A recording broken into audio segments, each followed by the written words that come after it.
እሺ አመሰግናለሁ ስሜ ሂንዲ አህመድ ይባላል ክሊኒካል ፋርማሲ ነው የተማርኩት ህመሞች ሁሉ ፊዚካሊ ብቻ አይደሉም ብዬ እንድደመድም ያደረገኝ አንዱ ምንድነው አብዛኞቹ ፊዚካሊ የሚባሉ በሽታዎች መነሻቸው ስፒሪቹዋል እንደሆነ አላውቅም ነበር በዚሁ አጋጣሚ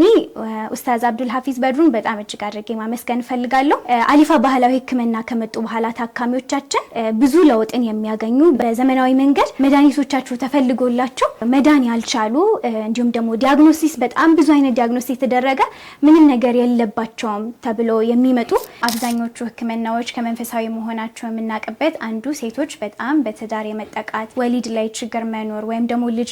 እያያዘባችሁ የሚወርድባችሁ ከሆነ ይሄ በዘመናዊ ምንም አይነት መፍትሄ ካላገኛችሁ አሊፋ ባህላዊ ህክምና ለእናንተ ቤታችሁ ናችሁ ራሳችሁ መታከሙበት መንፈሳዊ ችግሮችም ካሉ ራሳችሁ እንዴት ነው ማከም የምትችሉት የሚሉ ቀለል ያሉ ቲፖችን በቀጣይ ይዤላችሁ እመጣለሁ